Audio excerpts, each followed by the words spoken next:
ప్రధానోపాధ్యాయులు మరియు నాతోటి ఉపాధ్యాయులు అలాగే కొత్తగా చేరినటువంటి మన స్టాఫ్లో చేరినటువంటి స్వాతి గారికి మరియు విద్యార్థులందరికీ తెలంగాణ భాషా దినోత్సవ శుభాకాంక్షలు.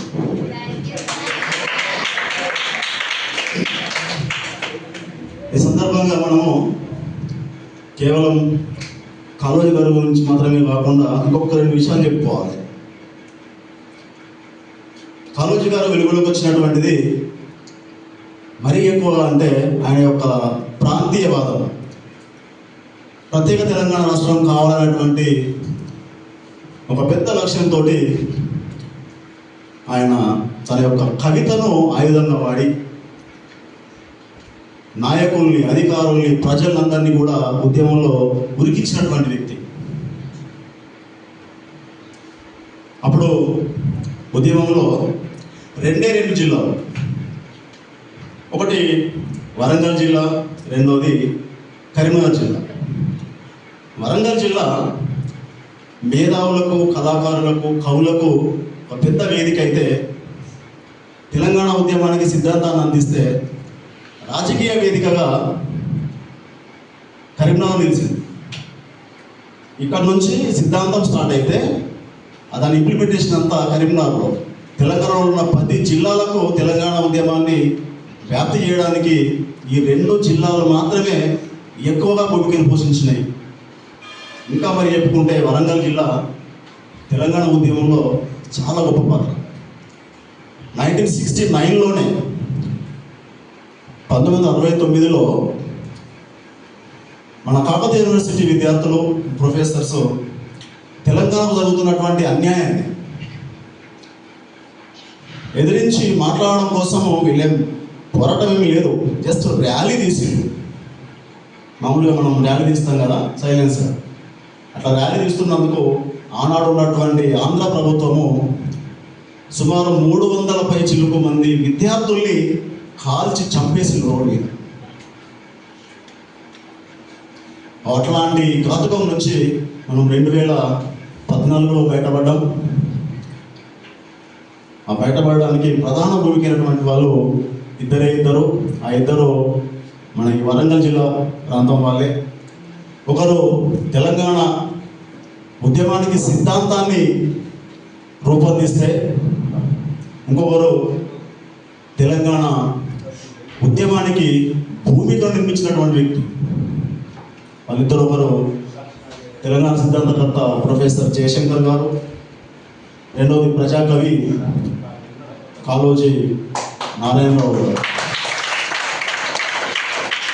మనం ఇక్కడ కొత్తపల్లి జయశంకర్ సార్ గారి యొక్క అది ఎందుకు బాగా చేసుకోలేకపోతాను. రెండోది తెలంగాణ ఆవిర్భావ దినోత్సవం మనకు జూన్ 2వ తారీఖున అయిపోతుంది. అప్పుడు మనం స్కూల్ సెలవులు, మేము సార్ టీచర్స్ వస్తాం, అందరం ఆ ప్రోగ్రాం జరుపుకొని వెళ్ళిపోతాం. ముఖ్యంగా మన రోజు మనం మాట్లాడేటువంటి మన మాతృభాష, మన తెలుగులో ఉండేటువంటి మనం మాట్లాడేటువంటి చిన్న చిన్న పదాలతోటి అందరికీ అర్థమయ్యేటువంటి రీతిలో రచనలు చేసి తెలంగాణ యొక్క అస్తిత్వాన్ని నిలిపినటువంటి వ్యక్తి ఈయనైతే ఇంకొకరిని గుర్తు చేసుకోవాలి మనం. దాశరథి కృష్ణమాచార్య, మనకు 10th క్లాస్లో పాఠం కూడా ఉంటుంది, 10th వాళ్ళలో తెలుసు. రంగాచార్య గారు ఏమంటారు? తెలంగాణ ఉన్న గడ్డి పోసలను సంధించని కృపాన్నము. మనుషులు కాదు, ఇక్కడ ఉండేటువంటి చెట్టు చేమ చివరికి గడ్డి పరక కూడా తెలంగాణ ఉద్యమంలో పోరాడుతుంది. గడ్డి పరకలు కూడా మన తెలంగాణ నేల కోసం కొట్లాడతాయని చెప్పినటువంటి వ్యక్తి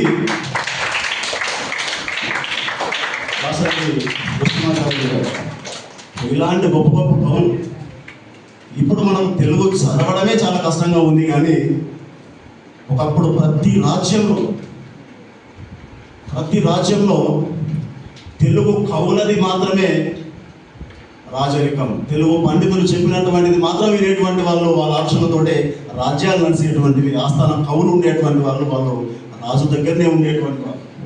ఈ కవిపరిచయాలు చూస్తే మీకు తెలుస్తుంది. కవిపరిచయాలలో ఏముంటుందా, పలానా రాజు దగ్గర ఆస్థాన కవిగా ఇతను ఉన్నాడు. స్వయంగా రాజులు కూడా గొప్ప గొప్ప కావ్యాలు రాసినారు. మన తెలుగు భాషను ఎంతో గొప్పదని చెప్పినటువంటి వ్యక్తి శ్రీకృష్ణదేవరాయలు. దేశ భాషలందు తెలుగు లెస్స అని చెప్పాడు. ఆయన ఒక రాజు, కానీ తెలుగు భాషతో ఉన్నటువంటి తెలుగు భాష పైనటువంటి మక్కువతోటి చాలా గొప్ప గొప్ప గ్రంథాలు రాశాడు. ఆయన రాసినటువంటి అముక్తం అనేటువంటి గ్రంథము పంచమహాకావ్యాలలో ఒకటి.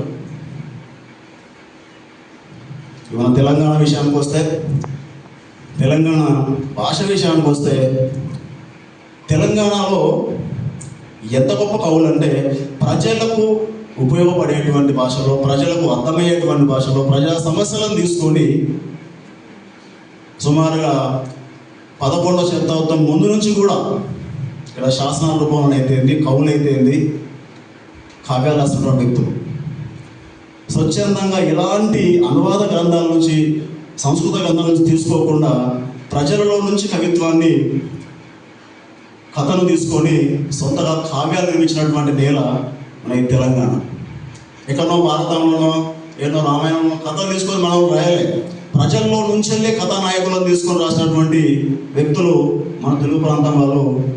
మనకు ఆకోవలోనే 8th క్లాస్లో ఒక పాఠం ఉంటుంది. ఏంటిది అది? 3వ పాఠం 8th క్లాస్. బండారి బసవన్న ఒక భక్తుడు. మామూలుగా మనకు తెలుగు సాహిత్యం తీసుకున్నట్టయితే గొప్ప గొప్ప రాజులు లేదా దేవుళ్ళు మాత్రమే కథానాయకులుగా ఉంటారు. కానీ మన తెలంగాణ సాహిత్యంలో, మన ప్రజా సాహిత్యంలో సామాన్య ప్రజలు కథానాయకులుగా ఉంటారు. అలా ప్రజల కోసము ప్రజా కవిత్వం రాసినటువంటి వాళ్ళలో ఇటీవల కాలంలో మనకు ఈ తెలంగాణ రావడానికి ప్రధాన భూమిక పోషించినటువంటి వారు కాళోజీ గారు. మరి సందర్భంలో మనం గుర్తు చేసుకోవాలి, కాళోజీ గారు ఇంత ప్రజాసేవ చేశారు, ఇన్ని రచించారు కదా, మరి ఆయన ఏం చదువుకున్నాడంటే ఆయన న్యాయశాస్త్రం చదివాడు, లా. కానీ న్యాయశాస్త్రం కంటే ఎక్కువగా కూడా ఆయన ప్రజల కోసం ప్రజా ఉద్యమాలలో పాల్గొని ప్రజలందరినీ కూడా కూడగట్టుకొని ప్రభుత్వానికి వ్యతిరేకంగా, ప్రభుత్వం ఎవరున్నా సరే ఆయన ఏమాత్రం భయపడకుండా ప్రశ్నించడమే ఆయన జన్మ హక్కులాగా జీవించారు. ఎప్పుడు ప్రజల కోసం ఆలోచించడం వ్యక్తి.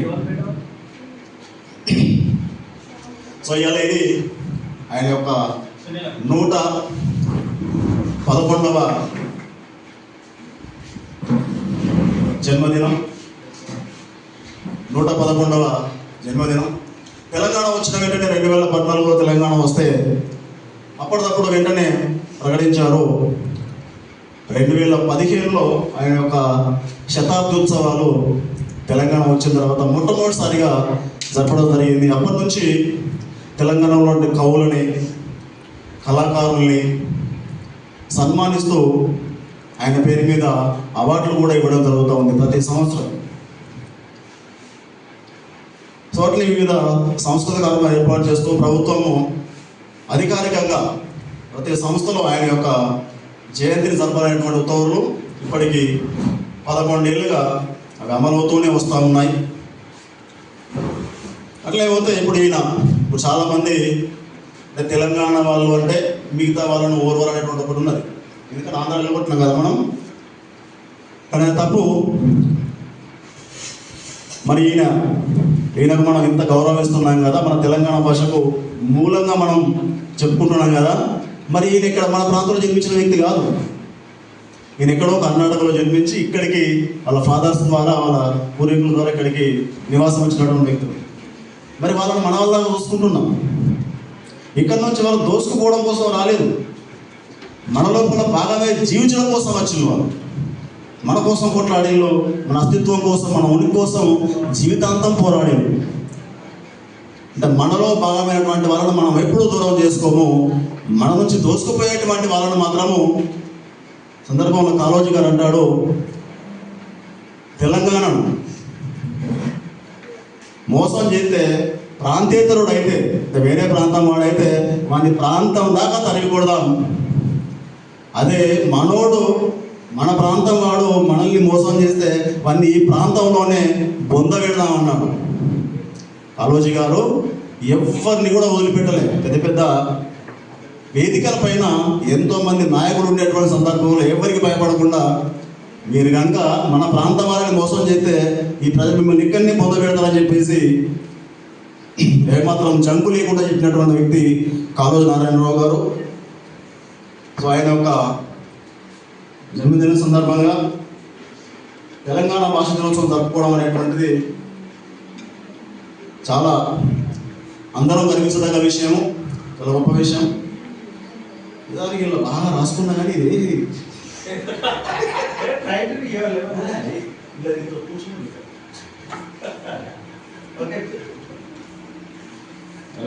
ఈ విధంగా అంటే అద్భుతమైన వేదిక ఏర్పాటు చేయడానికి కారణమైనటువంటి మన ప్రధానోపాధ్యాయులు, నన్ను చాలా గొప్పగా సన్మానించినటువంటి స్టాఫ్ అందరికీ, అందరూ శ్రద్ధగా, నిజంగా ఫస్ట్ టైం వింటున్నా, ఇంత చూస్తున్నా ఎవ్వరు ఏం మాట్లాడకుండా శ్రద్ధగా వింటున్నారు. సో ఇట్లే కార్యక్రమం అయిపోయేంత వరకు కూడా సహకరిస్తూ ప్రోగ్రామ్ని మంచిగా ముందుకు పోయే విధంగా సహకరించాలని నేను కోరుకుంటున్నాను.